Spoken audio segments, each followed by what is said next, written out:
इससे पहले भी हमारे यहाँ के इंटर के बच्चे आ चुके हैं नेट में, और बाकी इन बच्चों की क्लासेस जो हम लोग चलाते हैं वो वीक बच्चों के ग्रुप बनाते हैं। तो मुख्यमंत्री योगी आदित्यनाथ की तस्वीर आप देख रहे हैं, जहां वो मेधावियों से सीएम योगी का यह संवाद सीधे ये कार्यक्रम है। लखनऊ के छात्रों से मुख्यमंत्री वार्ता करते हुए नजर आ रहे हैं। सीएम योगी का मेधावी छात्रों से संवाद चल रहा है, मेधावियों से मुलाकात है, जिसमें अगर बात की जाए Akshat Shukla national public inter college, साथ ही साथ Pearl Verma Mahatma Buddha memorial inter college से इसमें जुड़े हुए हैं, अरुण कुमार राजकुमार इंटर कॉलेज से आलमनगर से जुड़े हुए हैं, जो मुख्यमंत्री योगी आदित्यनाथ से बातचीत करते हुए नजर आए। तो मुख्यमंत्री योगी आदित्यनाथ मेधावियों से संवाद कर रहे हैं, इसके अलावा शिक्षकों और अभिभावकों से भी संवाद कर रहे हैं, उनके अनुभव को जान रहे हैं, साथ ही साथ कितना परिश्रम छात्रों को करना पड़ा है परीक्षा में उसको भी जान रहे हैं, आगे वो भविष्य में क्या कुछ करना चाहते हैं उनके भविष्य को लेकर भी वो जान रहे हैं। और गुरु मंत्र भी मुख्यमंत्री योगी आदित्यनाथ की तरफ से तमाम मेधावियों को दिया जा रहा है। तो शिक्षा पर बातचीत की जा रही है मुख्यमंत्री योगी आदित्यनाथ की तरफ से। लखनऊ की यह तस्वीर है, जहां 10वीं के मेधावी छात्रों से सीएम योगी की यह वार्ता है, उनसे बातचीत करते हुए उनसे मुलाकात की भी तस्वीर देखने को मिली थी। अभिभावक और शिक्षकों के साथ चर्चा करते हुए मुख्यमंत्री योगी आदित्यनाथ, जिस तरह से परिणाम आया, जो रिजल्ट आया, उसके बाद से कहीं ना कहीं छात्रों का मार्गदर्शन करते हुए भी मुख्यमंत्री योगी आदित्यनाथ नजर आ रहे हैं। क्या कुछ करें, आपको सुनाते हैं।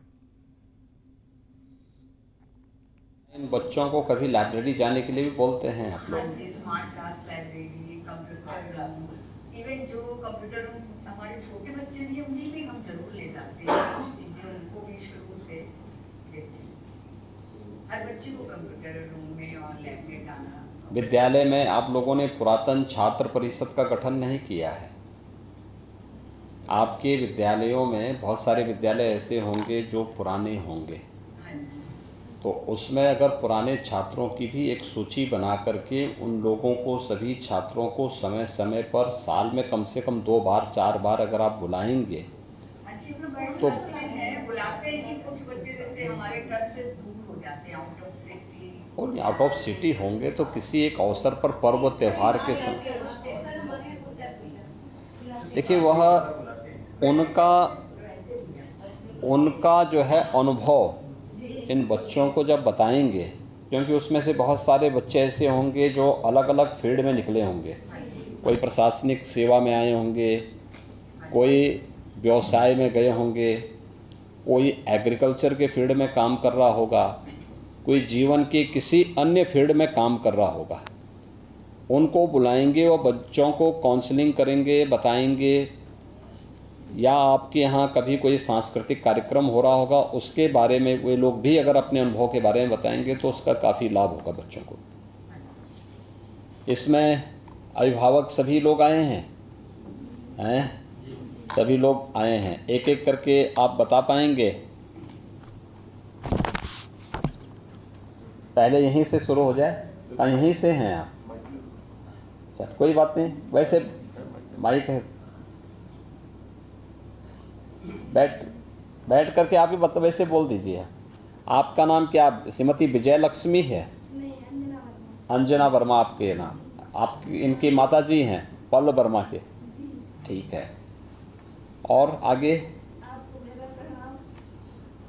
प्रिंसिपल विजय लक्ष्मी जी यहाँ प्रिंसिपल होंगे, आप जो अंजना वर्मा हैं, ठीक है। आगे श्रीमती लीलावती जी हैं आप? ठीक है। आप कुछ बोलना चाहते हैं? अभिभावक कुछ बोलना चाहेंगे? मैं अपनी बेटी के ऊपर बहुत गर्व करती हूँ। हाँ, माइक पकड़ भी सकते हैं, माइक पकड़िए ना। हाँ, ऐसे अब उसने बहुत मेहनत की और हम लोगों ने भी बहुत सपोर्ट। मेहनत के लिए जब आप लोग उस प्रकार का माहौल देंगे तो बेटी अवश्य मेहनत कर सकती है। हाँ, और हमें बहुत उम्मीद थी कोई ना जब लेके आएगी इतने नंबर। ठीक है। और हमें बहुत खुशी है कि यहाँ तक पहुँची। मेहनत करते आप लोग भी अगर अच्छा माहौल देंगे, बेटा और बेटी में भेदभाव नहीं करेंगे, तो अपने आप समस्या का समाधान हो जाएगा। ठीक है, बहुत सुंदर। कितने बच्चे हैं आपके? 3 बेटियाँ हैं। तीनों बेटियां हैं? हाँ। तो तीनों को पढ़ा रहे हैं? हाँ, ये सबसे छोटी है। ये सबसे छोटी है। सुंदर। अच्छा, आगे आपका नाम क्या है? श्रीमती लीलावती जी आप हैं? ठीक है, आपका जो है पुत्र अच्छा अंक प्राप्त किया है, कैसा लगा आपको? अच्छा लगा। तो केवल पढ़ाई करता है कि खेलकूद की भी गतिविधियों में भाग लेता है? अच्छा, ठीक है, ठीक है, ठीक है। अरे आपको तो अच्छा है, भोजन भी समय पे भोजन होना चाहिए, समय पे पढ़ाई होनी चाहिए, दोनों चीज़ें होनी चाहिए। ठीक है, ठीक ठीक ठीक, बहुत सुंदर। आगे श्रीमती सर्वेश यादव, आपका नाम है, तो आपकी बेटी ठीक पढ़ रही है ना? बहुत सब पढ़े, उनको बहुत करे, उनको पता नहीं ना लड़की हमारे इतनी कहाँ पाई। हाँ, ठीक है, बहुत सुंदर। तो पता चला लड़की लड़का में क्या भाव भाव होता है। हाँ, देखिए, इसीलिए तो बेटी और बेटे में भेदभाव नहीं होना चाहिए। अच्छा है, उसको खूब पढ़ाइए मेहनत से। मैंने आगे खोल दिया है। हाँ, ठीक है, अच्छा है, सुंदर। हाँ, आगे श्रीमती ज्योति उपाध्याय जी, आप हैं? जी सर। आपकी भी बेटी जो है, तो आपने जो है उसको पढ़ाई ठीक ढंग से माहौल देते हैं? जी सर, हम पूरा बच्चा ठीक है। कितने बच्चे हैं आपके? जी 3 बच्चे हैं, तो तीनों बेटियां हैं? नहीं, 2 लड़के एक बेटी। ओ, 2 लड़के हैं। लड़के क्या कर रहे हैं? बड़ा वाला सर बीटेक की तैयारी कर रहा है ठीक, और छोटा वाला भी इस समय इंजीनियर एग्जाम में है। बहुत सुंदर। जी मेहनत से पढ़ाइए। सर। हाँ, बच्चों को मेहनत करेगी, बहुत आगे बढ़ेगी। ठीक है, बहुत सुंदर। आगे गुरु जी को मेरा सादर प्रणाम। नमस्ते, आपका नाम श्रीमती मंजू शुक्ला है? जी, मैं सिलाई कढ़ाई करके अपने बच्चे को मैंने सिलाई कढ़ाई हिंदी विषय में 100 में 100 नंबर जब लाया तो बहुत खुश हुए। बहुत अच्छा ऐसा लगा। लग रहा था मेरे शरीर में पंख लग गए, मैं अपने बेटे के पास उड़ के चली। ठीक है, बहुत सुंदर। मैं कृपाई कर करके बहुत मेहनत कर करके मैंने इसको ये सिलाई की है। हाँ, एकदम मेहनत कराइए, बेटे को खूब पढ़ाइए और अच्छा मेहनत। मैथ में 99 नंबर, हम्म, बिना कोई ट्यूशन के। स्कूल वालों का बहुत सपोर्ट रहा, प्रिंसिपल मैम ने बहुत सपोर्ट किया मेरे बेटे को। ठीक है, और हमारे जैसे लोगों के जैसे कभी फीस नहीं हुई, कभी लोगों के ऊपर प्रेशर नहीं डाला। नहीं नहीं, ठीक है, बहुत सुंदर। और अच्छा, स्कूल का बहुत अच्छा रिस्पॉन्स रहा है और हम लोगों को समय समय पर बहुत ध्यान दिया गया है। बहुत अच्छा है। देखिए, आप अभिनंदनीय हैं, मेहनत करके बच्चे को पढ़ा रही हैं। सबसे और- ज्यादा खुशी हमको तब आई जब इसने हिंदी विषय में, हाँ, जब हिंदी जैसा जब हम लोग पढ़ते थे इतने कम कम नंबर आते थे, मिलते थे। वो हम लोग मुहावरा लिखते थे हाँ। और क्या नाम, कुछ लिखने में हिचकिचाते थे। जब मेरे बेटे ने हमको बताया, मम्मी हमने सूरदास और हिंदी के जितने भी जीवन पढ़ते हैं बहुत सुंदर तरीके से लिखे, तो हमने कहा तुमने तो बाबू मेरा सीना चौड़ा कर बहुत दिया। सुंदर, बहुत सुंदर, बहुत अच्छा किया आपने। देखिए, आपको सब मालूम है कि कैसे लिखा जाना चाहिए, तो वही माँ बाप के संस्कार तो बच्चे पे आएंगे ही आएंगे। बता के देखिए किस तरीके से आपको लिखना है। ठीक है, बहुत सुंदर। नहीं, अच्छा है, एक बड़ी उपलब्धि है। हिंदी में 100 अंक आ जाएं, 100 में से 100 अंक आ जाएं, बहुत बड़ी उपलब्धि है वो। और आगे पढ़ाने में थोड़ा सा यही दिक्कत हो रही, इतनी कम 3000 रुपए की आय में मैंने अपने बच्चे की सिलाई। आप मेहनत करिए, सरकार भी सहयोग करेगी। ठीक है, बस हाँ, घबराने की आवश्यकता यही हम अपेक्षा एकदम करते हैं। चिंता की कोई बात मेरे नहीं, भैया की पढ़ाई में किसी प्रकार की कोई बात कोई नहीं। कमी नहीं आएगी। बस गुरुजी आपसे हाँ, यही घबराओ मत, निवेदन है। एकदम सरकार उसको देखेगी। आगे श्रीमती सुनीता वर्मा जी, आप हैं? हाँ जी। ठीक है, बहुत सुंदर। आपका जो है पुत्र विकास वर्मा जी, मेहनत करते हो ना? मेहनत ठीक, करता है। करता है।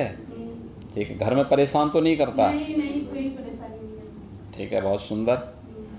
ठीक है, मेहनत कराओ बच्चे को खूब। मेहनत करके मैं पढ़ाती हूँ बच्चे को अपने। ठीक। गाय पाले, उनके दूध लगाए हुए ओह। करके पढ़ाती हूँ। गाय का दूध भी है, तो उसको पीने के लिए भी देते हाँ, हैं? पीने को देती हूँ गाय भाई। ठीक है, सुंदर, बहुत अच्छा, अभिनंदन आपका। ठीक है, आगे श्रीमती शारदा निषाद। शारदा निषाद जी, आप हैं? नमस्ते। मेरी बेटी रूबी है। हाँ। मैं बहुत खुश हूँ उसकी पढ़ाई से, जो इतने अच्छे नंबर लाई है। ठीक है, और बहुत पढ़ती थी, रात रात के हाँ जब मैं जानती थी तो पढ़ती मिलती थी, हम कहती थी सोती कब हूँ, हाँ। पढ़ाई करती थी, इसलिए हम बहुत खुश हैं जो इतने अच्छे नंबर से पास हुई। नहीं ठीक है। समय पे जगना, समय पे सोना, क्योंकि स्वास्थ्य के लिए भी आवश्यक है। अच्छा स्वास्थ्य होगा तो अच्छा अंक भी व्यक्ति प्राप्त करेगा, है ना। तो स्वास्थ्य की रक्षा के साथ साथ अच्छे अंक प्राप्त करने के लिए एक स्वस्थ प्रतिस्पर्धा होनी चाहिए, और उस दिशा में आपकी पुत्री ने प्रयास किया है, अच्छा है, बहुत सुंदर, बधाई आपको। आगे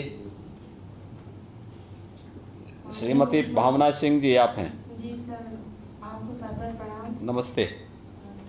तो आपके पुत्र ने श्रेयंक सिंह ने जो है अच्छे अंक प्राप्त किए, कैसा लगा आपको? जी सर, बहुत अच्छा लगा, लेकिन इसका पूरा श्रेय मैं उनके दादाजी और उनकी प्रिंसिपल और उनके स्कूल को देती हूँ। और उनके पिताजी?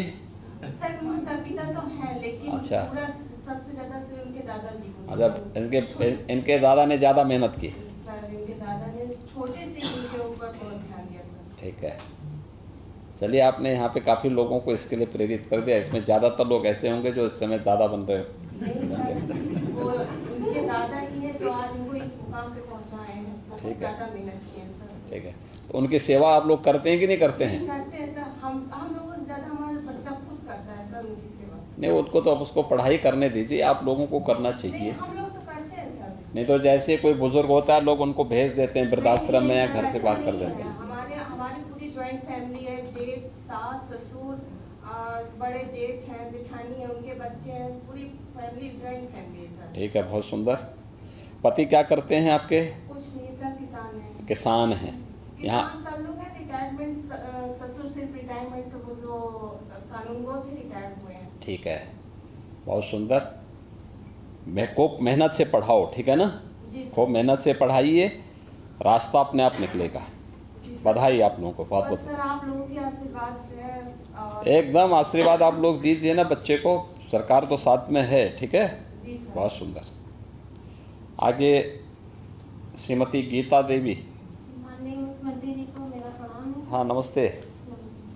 तो आपका जो है पुत्र, आपकी पुत्री अच्छा अंक प्राप्त की, कैसा लगा आपको? बहुत अच्छा लगा सर।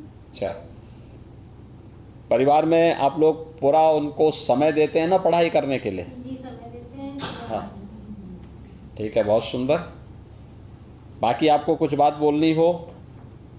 जी मैं सभी बच्चों से ये कहना चाहूँगी हाँ, कि पढ़ाई करते रहिए बहुत सुंदर, और खूब मेहनत करिए हैं। ठीक है, बहुत सुंदर, बधाई आपको। आगे हाँ दीजिए पिताजी। क्यों इन्होंने अपनी जो है इनके ऋषभ की माता जी क्यों नहीं आई? सर माता जी गांव में है, अचानक से बाद में बोला तो जा नहीं पाए सर। तो गांव में रहते हैं, आप शहर में रहते हैं? नहीं नहीं, मैं तो सर बालागंज लखनऊ में रहता हूँ। अच्छा, ठीक है, बहुत सुंदर। माननीय मुख्यमंत्री जी को मेरा सादर प्रणाम। कितना देर पढ़ाई करते हैं? सर ये सब तो सर काफी रात तक पढ़ाई करते हैं सर, 12-1 बजे तक जग करके पढ़ाई करते हैं। ठीक है, बहुत सुंदर। कभी कभी तो सर 3-4 बज जाता है। देखिए, समय पे जगना और समय पे सोना। जी सर। अगर रात्रि में 10:30-11 बजे तक ये बच्चे आराम करने के लिए चले जाएं, सो जाएं और सुबह 4 बजे के आसपास उठेंगे तो स्वास्थ्य के लिए भी अनुकूल होगा। रात्रि भर जगने से सुबह व्यक्ति अपने आप को देखेगा कि उसको काफ़ी दिन भर थकान अनुभव होता है, और स्वास्थ्य पर भी एक लंबे समय के बाद स्वास्थ्य पर भी उसका गलत असर पड़ता है। इसलिए समय पे जगना और समय पे खेलना, समय पे खाना, समय पे खेल कूद की गतिविधियों में भी भाग लेना, ये भी होना चाहिए, और बच्चों को इसके लिए प्रोत्साहित करना चाहिए। हर बच्चे को किसी न किसी खेल के कार्यक्रम के साथ भी जोड़ना चाहिए। देखिए, इसमें शारीरिक और मानसिक विकास भी होगा, साथ साथ वह बौद्धिक विकास से जुड़े हुए भी बहुत सारे खेल होते हैं, जहाँ व्यक्ति को निर्णय लेने की क्षमता उसको करना होता है ना, उसमें ये सभी चीज़ें उसी से पैदा होंगे। इसलिए बच्चों को खेलकूद से भी वो नहीं करना चाहिए। ज़रूर 1 घंटा का समय निकालें वो इन सब चीज़ों के लिए, योगिक क्रियाओं को करें, प्राणायाम को करें। कितने बच्चे थे जो योग दिवस के दिन योगासन करने के लिए गए थे? सब लोग गए नहीं होंगे भाई, हैं? घर पे गए थे, जहाँ पे कार्यक्रम हो रहा था वहाँ नहीं गए थे, हैं? गए थे। चलिए, बहुत सुंदर। तब तो आप लोग बहुत अच्छा काम कर रहे हैं, अगर आप योगासन वगैरह में गए थे तो। इन बच्चों ने, कितने ऐसे बच्चे हैं जो नियमित रूप से लाइब्रेरी जाते हैं? कोई स्कूल की लाइब्रेरी में जाता है या पब्लिक लाइब्रेरी कहीं होगी आपके अगल बगल? कितने बच्चे हैं जो लाइब्रेरी में जाते हैं? आप जाते हैं, स्कूल की लाइब्रेरी में जाते हैं नियमित रूप से? प्रयास होना चाहिए लाइब्रेरी में जाना, एक। दूसरा, महत्वपूर्ण बातों को अपनी एक अलग डायरी में नोट करना, महत्वपूर्ण घटनाओं को नोट करना, इसकी आदत होनी चाहिए। इसके अलावा हमें एक और प्रयास करना चाहिए कि बहुत सारी चीज़ें, देखिए, समाचार पत्र कितने बच्चे पढ़ते हैं इसमें नियमित रूप से? एक समाचार पत्र पढ़ते हैं, 2 पढ़ते हैं, 1 पढ़ते हैं। हमारा प्रयास हो कि एक हिंदी और एक इंग्लिश के समाचार पत्र को, जो नेशनल न्यूज़पेपर हो, उस प्रकार के उसको पढ़ेंगे तो आपको देश, दुनिया और राज्य की और लोकल खबरों की जानकारी होगी। ये खबर, जो आज खबर है, वह कल के लिए आपके लिए जनरल नॉलेज का आधार भी तैयार करता है। जनरल नॉलेज के लिए फिर आपको अलग से पुस्तक लेकर के उसको रटने की आवश्यकता नहीं पड़ेगी, व्यक्ति अपडेट रहेगा। और नहीं तो होता क्या है कि जहाँ अपडेट नहीं रहते तो फिर एक समय हमें उस प्रकार की पुस्तकों को मंगा करके उसको देखना होता है। समाचार पत्रों को नियमित रूप से देखना, कोई समाचार आया तो समाचार को पूरा पढ़ना, ऐसी नहीं कि सरसरी निगाह डाल दी, देख लिया। बहुत बार होता है कि हेडिंग कुछ और होता है, अंदर न्यूज़ कुछ और होता है। बहुत सारी चीज़ें उसके माध्यम से मिलती हैं।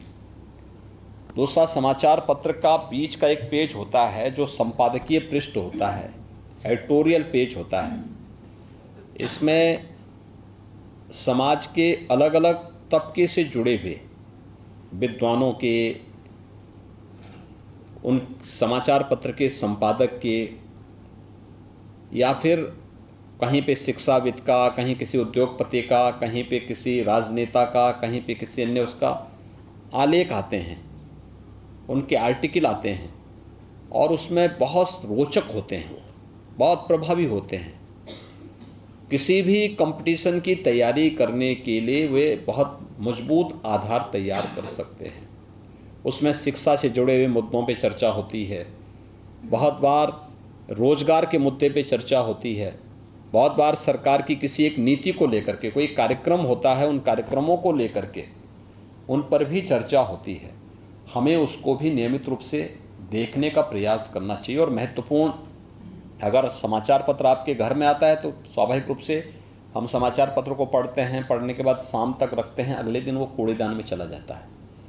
जब सभी लोग पढ़ लिए तो उसमें से महत्वपूर्ण समाचार को और महत्वपूर्ण एडिटोरियल पेज के महत्वपूर्ण आर्टिकल को हम कटिंग करके भी अपने एक फाइल में रख सकते हैं और फिर समय आने पे उसको पढ़ा करें, देखें, बहुत सारी चीज़ें उसको मिलेंगी। अच्छी पुस्तकें जहाँ भी मिलती हैं, प्रकाशन मिलती हैं, उसको हमें अपने पास रखने का प्रयास करना चाहिए। अगर हमारे पास व्यवस्था नहीं है तो कम से कम हम अपनी अच्छी पुस्तक लाइब्रेरी में देने की आदत भी डालें, पब्लिक लाइब्रेरी में, स्कूल की लाइब्रेरी में। अब जैसे आप हाई स्कूल पास करने के बाद अगली कक्षा में जाएंगे, अगली कक्षा में जाने के बाद आपके पास हाई स्कूल की जो बुक्स होंगी, जो किताबें होंगी आपका दायित्व तो बनता है कि उस पुस्तक को घर में कूड़ेदान में फेंकने की बजाय या रद्दी में बेचने की बजाय उसे अपने स्तर पर विद्यालय की लाइब्रेरी को अगर आप दान कर दें, किसी गरीब बच्चे को दे दें, ये आपको और अपने अभिभावक की सहमति से इसको आगे बढ़ाना चाहिए। कई बच्चे पढ़ सकते हैं,